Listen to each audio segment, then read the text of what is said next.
추미애 의원이 이 부분에 대해서 자신의 주장을 들고 나왔습니다. 한번 들어보겠습니다. 제가 입수한 방첩사령부의 계엄사 합수본 운영 참고 자료 문건은 이 문건입니다. 여인형 방첩사령관 직접 지시로 구체적인 계획이 상세히 기술되어 있습니다.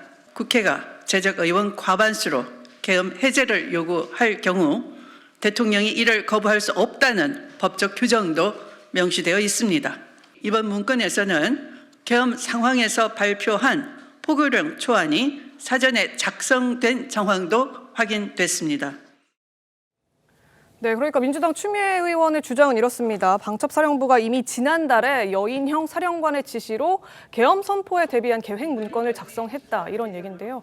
지금 화면에서 보시는 것처럼 문건, 실제 문건이다라고 하면서 종이를 들고 언론에 보여주는 모습도 보이고 있고요. 기자들에게 또 배포를 실제로 하기도 했는데 진위 여부에 대해서는 아직 드러나지 않고 있는 상황이거든요. 장효주 변호사님, 이거 좀 신빙성 있는 주장이라고 봐야 합니까?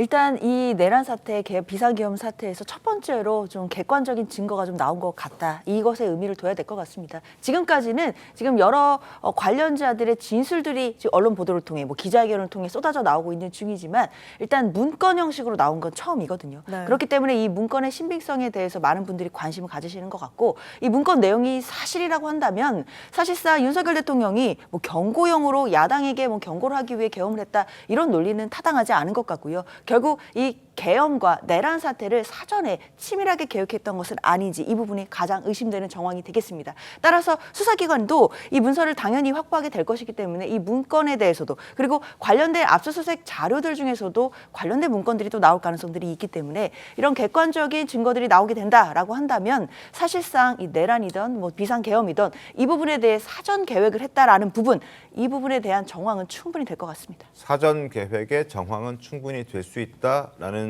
말씀을 주셨고, 그리고 저 부분은 이제 진위 여부는 좀 더 따져봐야 된다는 부분 다시 한번 말씀을 드리고, 현재까지는 추미애 전 법무부 장관이자 현 의원이 이제 주장하는 그런 상황이긴 합니다. 어떻게 보셨습니까?